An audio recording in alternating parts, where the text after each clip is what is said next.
petite maison.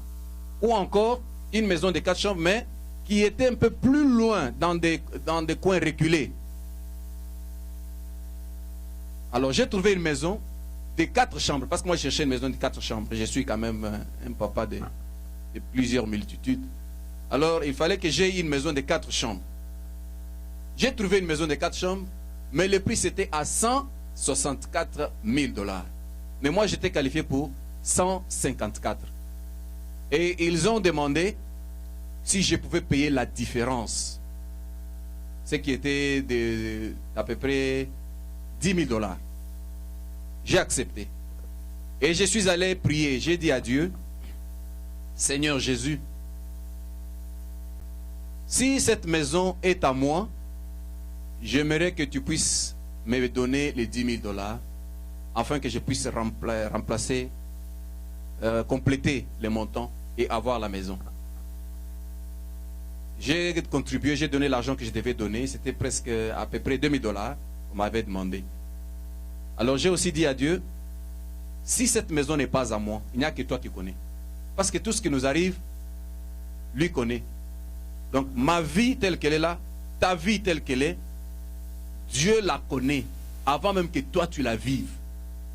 Si demain je vais me casser la jambe, vous pouvez me voir me tamponner, je commencerai à marcher avec les béquilles, ça ne sera pas une surprise pour Dieu. Il sait ça. C'est pourquoi moi j'ai appris à apprendre tout ce qui m'arrive avec joie. Parce que ça ne surprend pas Dieu. Dieu connaît tout. Alors je lui ai dit, si réellement cette maison est à moi, alors donne-moi les 10 000 $, ou soit fais en sorte que ces gens-là, les gens de Mortgage Company, puissent me qualifier pour une maison de 164. C'est simple, et je vais avoir la maison. C'était ça ma prière. Et si ce n'est pas ta volonté que je puisse avoir la maison, alors faites que je puisse récupérer mes 2 000 $. Parce que je ne veux pas que ça reste. Après 2, 3 mois, 4 mois, presque, de démarches, le temps est venu finalement pour qu'on puisse me donner leur approval. Ils me disent que tu es qualifié pour une maison de 147. Donc on ne peut pas donner plus que ça. J'ai dit quoi? Moi j'avais dit, vous m'avez dit 154. Et maintenant c'est devenu 147 000. Bon, moi j'avais dit à Dieu que ça se passe bien si c'était dans ton temps. Et comme c'est devenu 147 000, donc je trouve que ce n'est pas la volonté de Dieu. J'ai dit, je ne pense pas que j'étais capable de payer cet argent-là. Alors, j'ai drop la situation. J'ai attendu maintenant qu'on me donne, qu'on me retourne mes 2 000 $. Tout est parti. L'argent est parti. La maison est partie. Mais mes frères, il y a quelque chose que je vais vous dire maintenant. En moi, j'étais sûr, j'étais convaincu de la prière que j'avais faite à Dieu. J'avais dit, si ce n'est pas ta maison, que je récupère mes 2 000 $. Mais les 2 000 $ sont partis. Et la maison est partie. Donc Dieu seul sait comment est-ce qu'il va me retourner cet argent-là. Parce que nous, en tant que des humains, quand nous demandons quelque chose à Dieu, nous figurons de quelle manière Dieu va répondre à cette prière. De quelle manière Dieu va nous donner la réponse. Mais Dieu a sa façon. Et la Bible nous dit que les voix de Dieu ne sont pas nos voix. Et nos voix ne sont pas les voix de Dieu. Je ne m'étais pas inquiété. Je me suis dit que la volonté de Dieu soit faite. Je n'ai même pas pleuré, je ne me suis pas inquiété. 2 000 $, c'est beaucoup d'argent. Je devais aussi m'inquiéter, mais j'ai dit non. Dieu seul sait. Alors, j'ai laissé passer un mois. C'était maintenant cette année. Vous-même, vous savez, vous êtes ici aux États-Unis. Dès qu'il est janvier, février, les activités tombent. Donc, on ne travaille plus bien. Les overtime ne sont plus là. Et c'est difficile d'accomplir 40 heures. Vous-même, vous savez. Je parle quand même aux Américains. Vous vivez ici il y a longtemps, vous savez ce que c'est. N'est-ce pas, maman Dani? C'était difficile. Ma femme ne faisait pas 40 heures, moi je ne faisais pas 40 heures. Comment est-ce qu'on pouvait avoir la maison? Mais j'avais senti qu'il fallait que je cherche une maison parce que j'en avais marre de là où j'ai resté. Imaginez-vous, quand j'avais 2 jobs, 3 jobs, on m'a qualifié pour une maison de 154 et on m'a donné 100, on m'a qualifié pour une maison de 147. Mais maintenant, je n'ai plus l'argent que j'avais. J'ai même un seul job. Et ce job-là ne paye pas bien. Imaginez-vous quelle maison on pourra me qualifier avec. Et qu'est-ce que nous avons aussi remarqué? Le prix des maisons avait flambé. Donc les maisons étaient devenues plus chères qu'avant. La maison de 150 était devenue à 160, celle de 165, ainsi de suite. Alors qu'est-ce que je fais? Je dis bon, je n'ai pas le choix, j'essaye d'abord pour voir qu'est-ce qui va se passer. Je suis allé appliquer pour la maison, j'ai expliqué ça c'est maintenant une autre maison, une autre compagnie de mortgage. Je leur ai expliqué tout, j'ai dit voilà j'étais qualifié pour ça, et voilà ce qui est arrivé. Est-ce que vous pouvez m'aider? Ils ont dit oui, nous pouvons vous aider et trouver une maison de 160 000 $. Moi j'ai dit Dieu merci, une maison de 160 000, c'est ce que j'avais trouvé, ça peut toujours m'aider. J'ai commencé à chercher une maison de 160 000 $. Mais quand j'ai parlé, c'était avec eux au téléphone. Ils n'avaient pas les preuves de ce que je leur avais dit. Je leur avais dit on me paye autant. Mais ils ne savaient pas qu'on me payait moins que ça parce que je ne faisais pas 40 heures. Ils ont dit bon, allez-y chercher la maison. J'ai cherché une maison et toutes les maisons de 160 étaient devenues 170 et toutes les maisons de 170 étaient devenues 180, comme ça. Et j'ai trouvé une maison de 4 chambres, salon, mais à 175 000. Alors j'ai dit, je ne sais pas ce que je vais faire. Alors, prenez seulement cette maison, si on peut m'aider à la voir. Le commissionnaire m'a dit oui, mais avant qu'on puisse prendre cette maison, il faut que la maison de mortgage puisse te qualifier à cette valeur de 175. Alors, on peut vous donner ça. J'ai dit, va, allez-y de l'avant. Il est allé voir la maison de mortgage et la maison de mortgage lui a dit, bon, ça va, je les qualifie pour 175 pour que vous puissiez avoir cette maison-là. Alors qu'il n'avait pas vérifié mon income. Alors, je suis allé, au retour, on a trouvé que la maison était prise. Quelqu'un d'autre l'avait déjà pris. Je n'avais pas le choix, on devait chercher d'autres maisons. Mais toutes les maisons qu'on trouvait, c'était des petites maisons, les maisons de 3 chambres. Et nous nous sommes décidés, on m'a dit, comme on n'arrive pas à trouver des maisons, alors, allons-y pour une maison de 3 chambres. Ou bien, si on trouve une maison de 4 chambres, même si c'est très loin là, dans les coins reculés, on va toujours partir, parce qu'on n'a pas le choix. On a commencé à chercher la maison. Ma femme était au travail et elle m'a envoyé un email. M'a dit, voilà, il a vu une maison sur Internet, mais c'était à Altom City. Et cette maison avait 3 chambres. Une maison à 180 000. Moi, j'ai dit, ok, on peut seulement aller voir cette maison. J'ai pris les commissionnaires, nous sommes partis. Quand nous avons vu la maison, c'était de 3 chambres. Alors moi, j'ai cherché la maison de 4 chambres. Mais comme on n'avait plus le choix, j'ai dit, bon, ça va, on va prendre. Mais la maison était à 180 000. Moi, j'étais qualifié pour 160 000. Et on m'avait donné une dérogation, une chance de 175. Alors j'ai dit au commissionnaire, mets l'offre à cette maison, demande au seller s'il peut quand même, le vendeur, s'il peut quand même réduire à 175 afin que je sois qualifié, je peux prendre cette maison. Mais c'était une maison en 3 chambres, je n'ai pas aimé ça. Mais avant ça, j'avais aussi vu une maison, toujours dans le même quartier, de 4 chambres, une grande maison que j'ai aimée, mais c'était à 190 000 presque. Quand j'ai parlé au commissionnaire, le commissionnaire m'a dit, écoutez, tu es qualifié pour une maison de 160. Maintenant, on est en train de nous débrouiller pour trouver au moins une qualification, pour que tu sois qualifié pour une maison de 175. Mais ça, c'est une maison de 190. Tu ne trouves pas que tu es en train de te mener la vie dure? Parce que tu ne sauras pas. Bon, j'ai dit, je n'ai pas le choix, alors ça va, on arrête. Va seulement demander pour cette maison de 3 chambres. Si on peut accepter l'offre à 175, alors on va le prendre. Je l'ai laissé là-bas pour qu'il fasse la maison d'autrui. Et moi, je suis parti. Arrivé en route, je me suis dit, mais c'est dans ce quartier qu'il y a cette maison-là de 190 000. Laisse-moi aller voir cette maison de plus près. J'ai regardé sur Internet, j'ai trouvé que la maison n'était plus à 190. On l'avait réduit ça à 185. J'ai dit, bon, je vais d'abord aller voir la maison. Je suis parti. Je suis passé près de la maison. Quand j'ai regardé la maison, j'ai aimé la maison. J'ai dit, ah, Seigneur, je peux aussi avoir cette maison. Mais seulement parce que mon income me déçoit. C'est pourquoi je ne vais pas avoir cette maison. Si je quitte ici, je verrai tout simplement qu'il y aura quelqu'un qui va acheter cette maison. Et ces questions-là me dépassent en quoi? En argent. Ça, c'est ce que je me posais. Il me dépasse en argent. C'est alors qu'on va lui donner cette maison. Mais pourquoi? Pourquoi pas moi? Moi qui connais Dieu, qui a un Dieu puissant. Et mon Dieu est capable. Ça, c'est que j'ai commencé à parler avec moi-même. Moi-même, quelqu'un me dit à l'intérieur, mais tu as un Dieu qui peut aussi te donner cette maison. Que les autres peuvent venir acheter par argent, mais Dieu peut te donner même gratuitement cette maison. J'ai dit, amen. Oui, Dieu peut me donner. Dieu est capable. Donc, j'ai quelqu'un qui peut me donner cette maison, malgré le manque d'argent.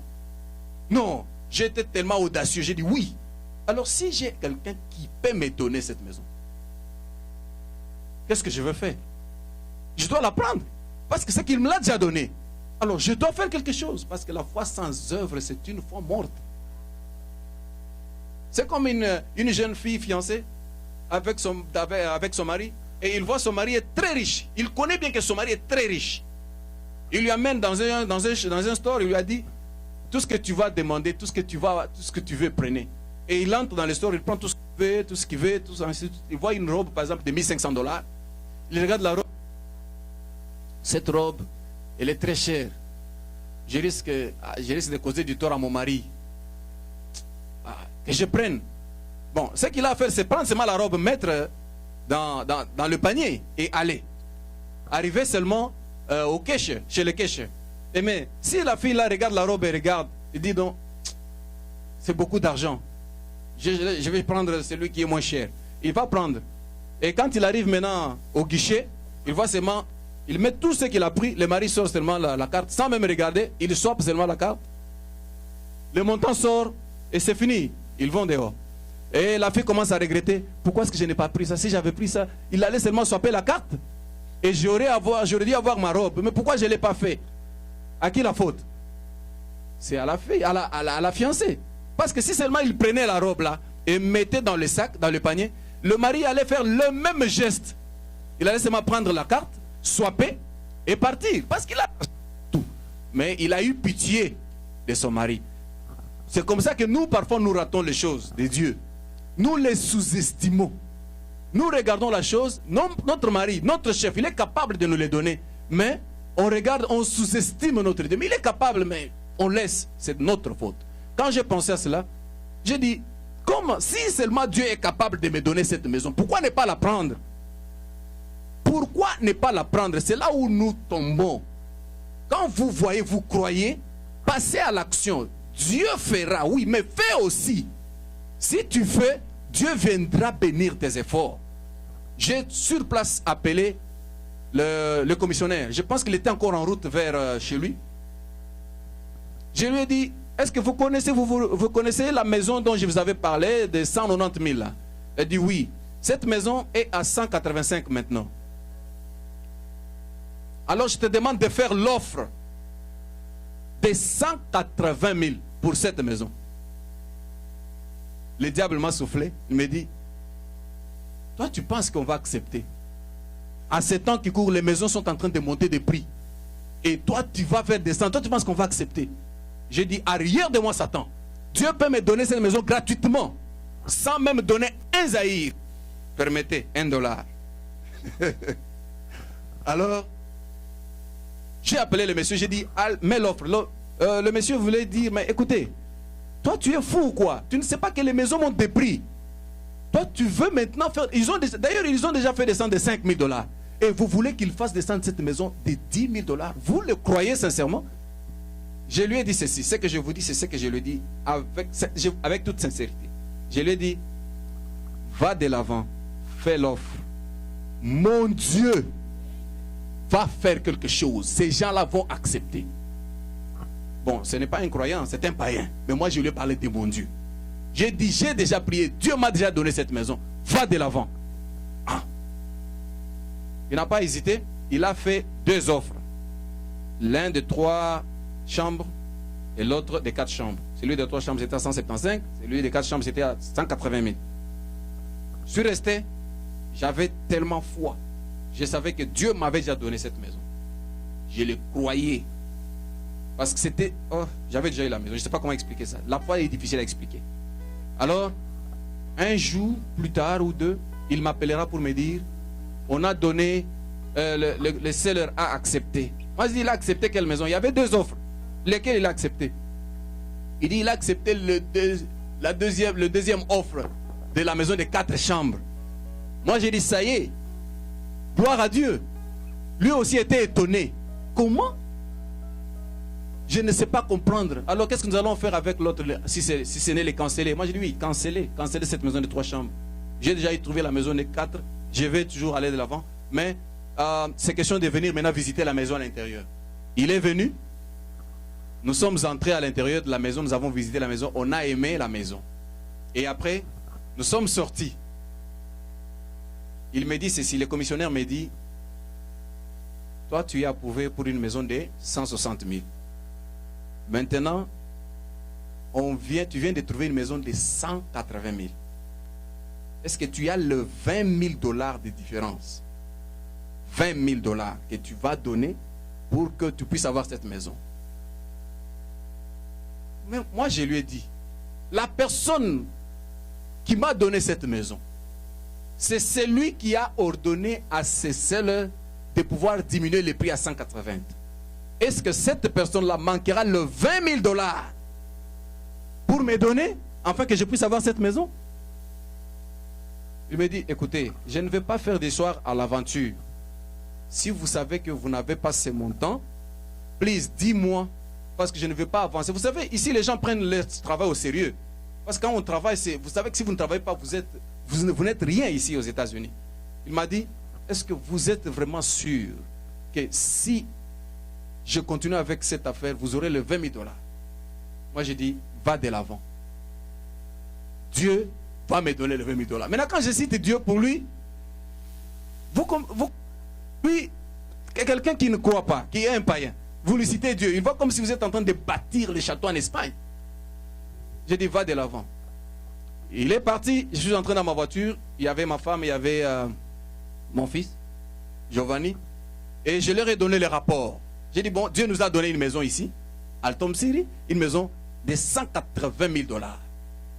Mais nous sommes qualifiés pour 160 000 $. Il nous faut maintenant 20 000 $ pour ajouter. La première réaction de ma femme, c'était, what? Elle a ri. What? Toi, tu vas avoir 20 000 $ où pour payer cette maison? Je l'ai regardé, j'ai dit, mais pourquoi tu ris?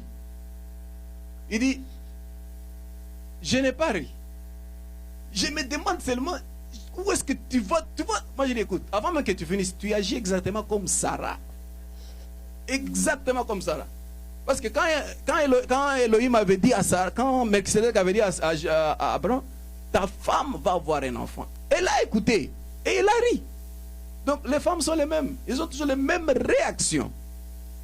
Je lui ai dit, je te supplie, si tu as un esprit de découragement, ou bien si tu te vois incapable de trouver les 20 000 $, ne me décourage pas. Laisse-moi faire, laisse-moi seulement.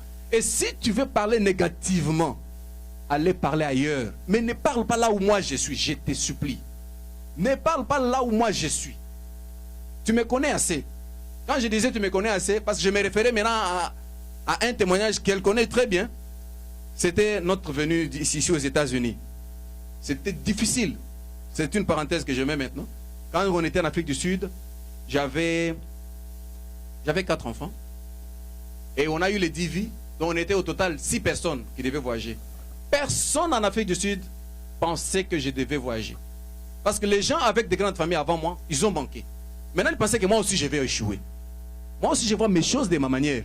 Moi j'ai dit, si Dieu avait déjà vu échouer, je vais échouer. Mais si je le prie, il l'a dit, à celui qui demande, on donne. Et s'il ne donne pas, c'est que cette parole-là est fausse. J'ai demandé, il m'a fait réussir au DV, c'est qu'il est capable de me faire arriver aux États-Unis. Ce n'était pas facile. Faire voyager la famille de Cape Town à Johannesburg et de Johannesburg à Kinshasa par avion.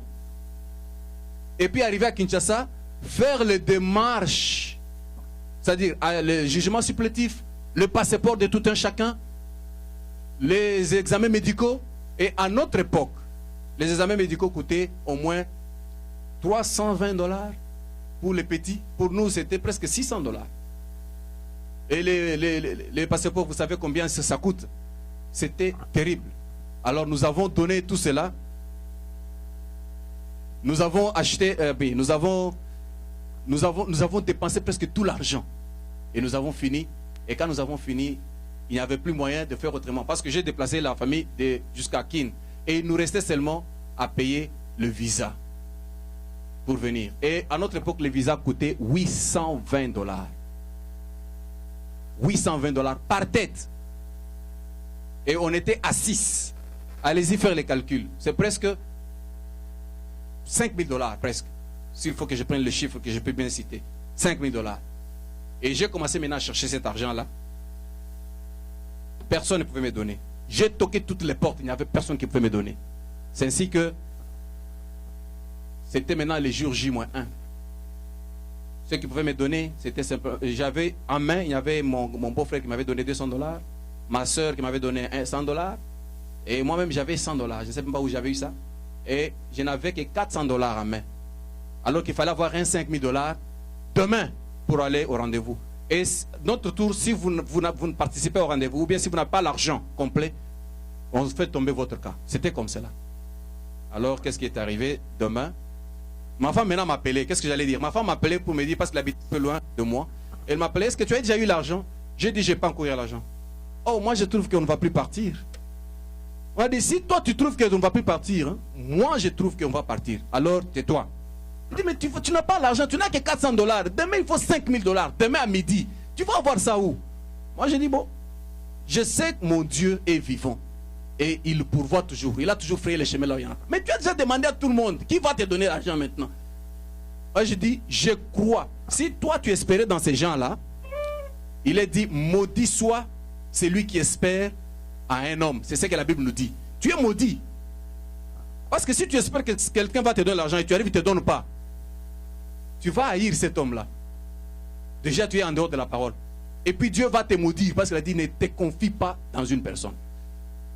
Il est arrivé maintenant à 16 h. Il m'a appelé.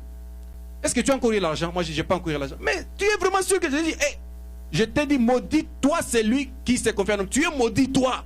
Moi, je crois que demain nous irons. Crois seulement. Mais on va y aller comment? J'ai fermé le téléphone. Il est arrivé 17 h. J'essaie de demander à la personne chez qui il est resté. Est-ce qu'il n'y a pas moyen vraiment que je puisse avoir même un petit rien?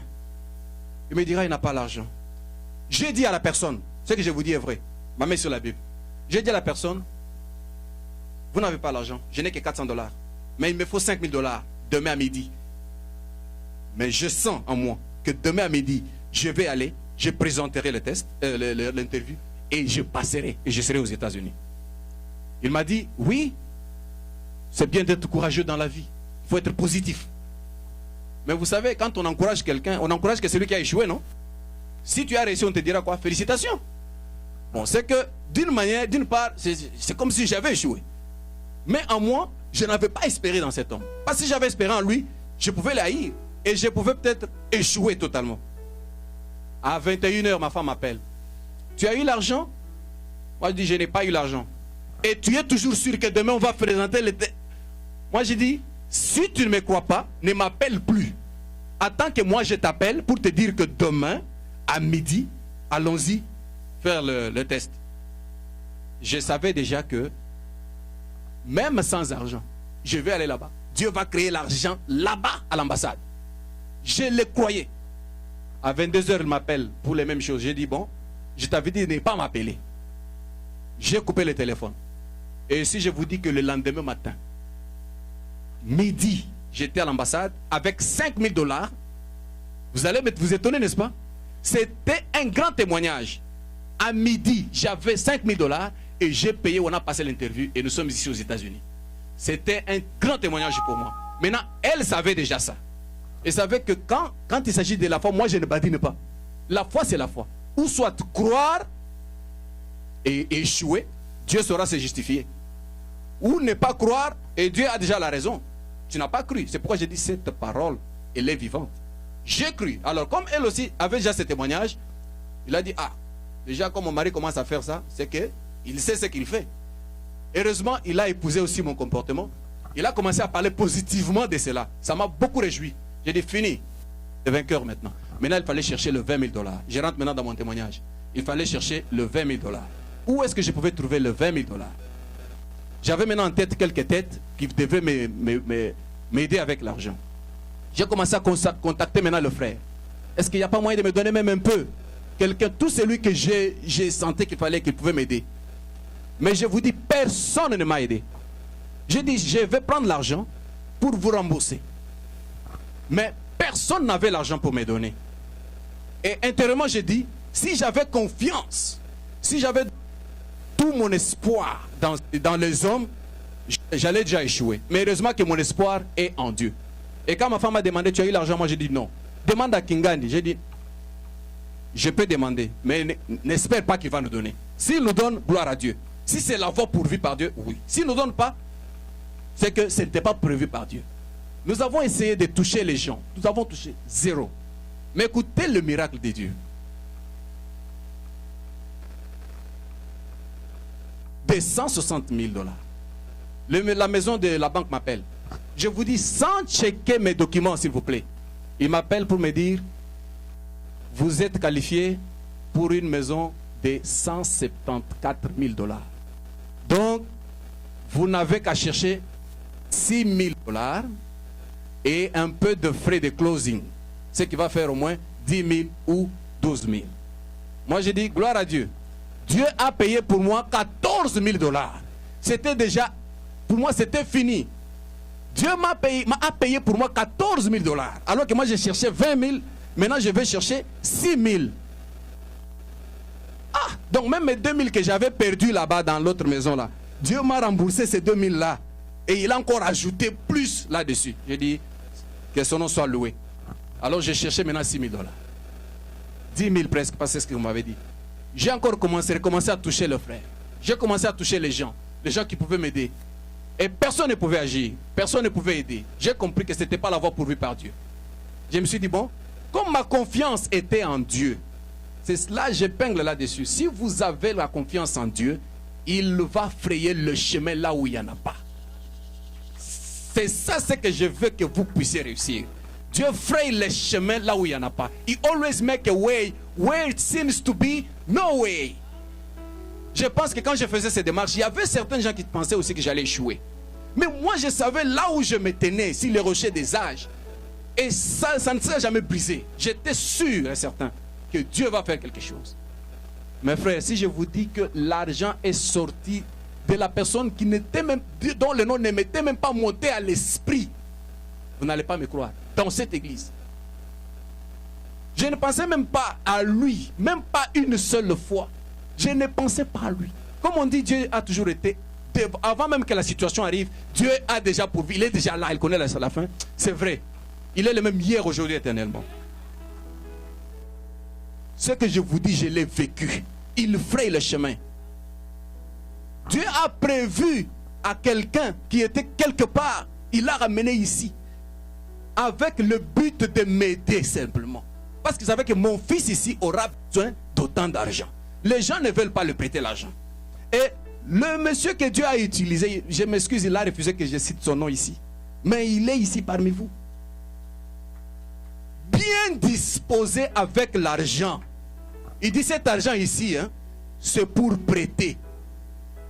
Avant même que moi je lui demande, il avait déjà eu l'argent là pour prêter. J'ai dit, mais ça c'est le chemin que Dieu a pourvu. Acclamez pour le Seigneur. Moi quand je le dis, ça me fait la joie. J'ai même envie de pleurer. Je dis, quoi ça? Et quand je venais chez le frère là pour demander, donne-moi 6. Il donne. Donne-moi 2. Il donne. Ah, moi je dis, ça c'est quoi? Ça c'est Dieu. Tout ce que j'avais besoin, je rentre seulement, il donne. Je vous dis, il a refusé que je dise son nom, il est ici. Il me regarde pendant que je parle ici. Il a donné, et puis j'ai envoyé tout ce qu'il fallait faire. Et mais écoutez, il y a un problème. Quand nous sommes arrivés au point de checker maintenant mes documents pour m'approuver, ils ont vu que je n'avais même pas un chèque de 40 heures. Donc tous les chèques que j'avais, c'était toujours moins de 40 heures. Maintenant, c'était difficile de confirmer que j'avais un full-time job. Il m'appelle pour me dire, bon, pour le moment, je pense que c'est difficile de vous qualifier. Parce que vous travaillez le part-time job. Là où j'étais, j'ai dit, arrière de moi, Satan. Dieu m'a donné déjà ça, même gratuitement, il va me donner. Ça, c'est moi. Il va me donner même gratuitement. J'avais très foi. Je lui ai demandé, qu'est-ce qu'il faut que je fasse? Parce que j'ai quand même un travail un full-time job. Mais vous me dites que je n'en ai pas parce que nous sommes slow. C'est connu de tous. Qu'est-ce qu'il faut que je fasse? Il me dira, va tout simplement et essaie un peu d'améliorer tes crédits. S'il faut le fermer, tu le fermes. S'il faut les remplir, tu les remplis. On va voir si ça peut marcher. J'ai dit, ça va marcher. Même si ce que je fais ne va pas marcher, Dieu va faire que ça marche. Je suis allé, je fais ce qu'il faisait. Après un temps, je l'emprunte seulement, il m'appelle, il me dit, congratulations, qui veut dire félicitations. Tu es approuvé pour ta maison. Et au moment où je vous parle, Dieu m'a donné cette maison sans que je puisse avoir les moyens pour avoir la maison. Donc pour le moment, je vous informe que, applaudissez pour le Seigneur. C'est vraiment un grand témoignage pour moi. Je pense que ma joie doit aussi être votre joie. Si Dieu a béni ton frère, vous devez vous réjouir aussi. Frère Branham le dit, si vous vous réjouissez, il va vous bénir aussi. Parce qu'il dit, si un frère vient sur la base de quelque chose, pour demander la chose, et Dieu lui accorde, et que vous aussi vous venez sur la même base, Dieu est obligé de vous accorder cela. S'il a fait pour moi, il le fera aussi pour vous. Croyez tout simplement. C'est simple que ça. Aujourd'hui, mon adresse a changé. Je suis maintenant à... Alléluia. Maintenant, j'habite à Altom City. Jonathan, tu as l'adresse 51, tu peux projeter ça? 51 12 Altom City, c'est là que j'habite maintenant. Que l'honneur soit donné à Dieu. 51 12. 51 12. 51 12 Miroleg. Papa Paulin, on est fini.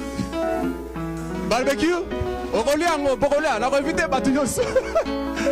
Bon. Je suis maintenant à 51 12 Miroleg Drive à Altom City, zip code 76117. C'est ça ma nouvelle adresse. Alors pour ça, je vais les louer un peu avec un cantique. C'est un cantique qui va fortifier quand même quelqu'un d'entre nous. Que si vous avez la foi, Dieu est obligé de faire la parole. Prenez seulement, lisez, prenez cette parole, appliquez-le. Elle sera vie en vous. Dieu fait chair. C'est un cantique très simple que nous pouvons... Voilà, c'est ça mon adresse. Donc ne me cherchez plus à Parc Vista, je ne suis plus là. Je ne suis plus à Parc Vista, je suis là maintenant, je suis ici. Amen. Gloire soit rendue à notre Dieu. Bon. Mon cantique simple, c'était quelle note-ci, hein?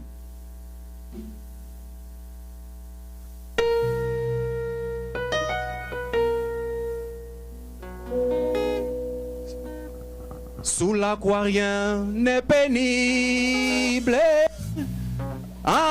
Avant, frère debout, par la foi tout est possible. Et la couronne est au bout.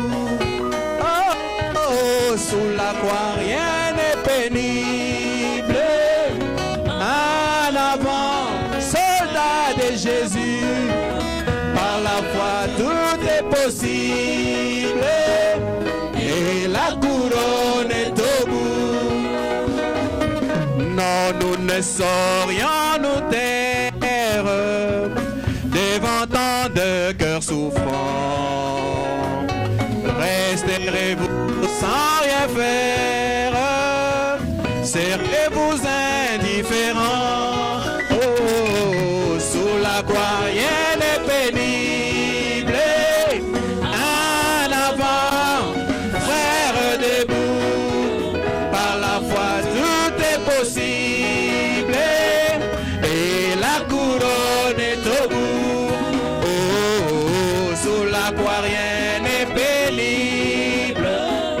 En avant, soldat de Jésus, par la foi tout est possible. Et la couronne est au bout.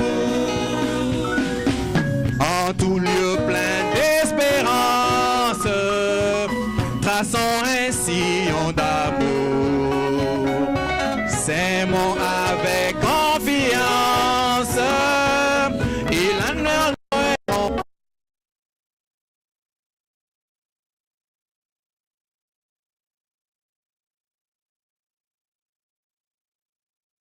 Jésus, par la foi tout est possible.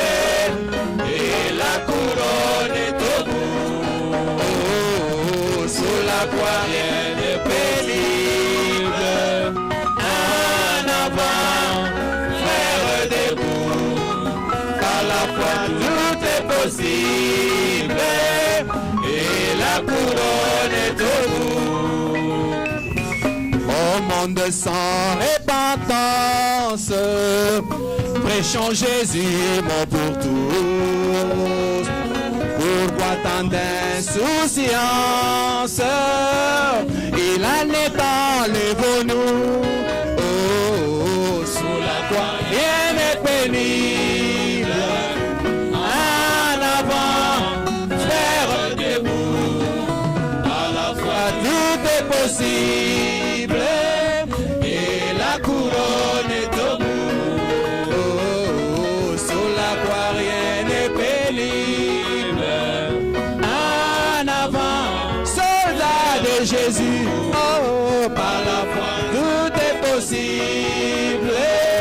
Et la couronne est au bout.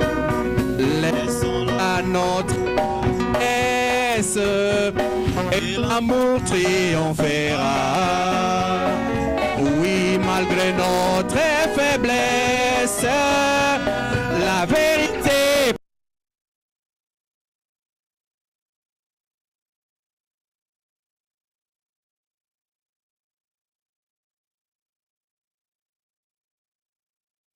tout est possible.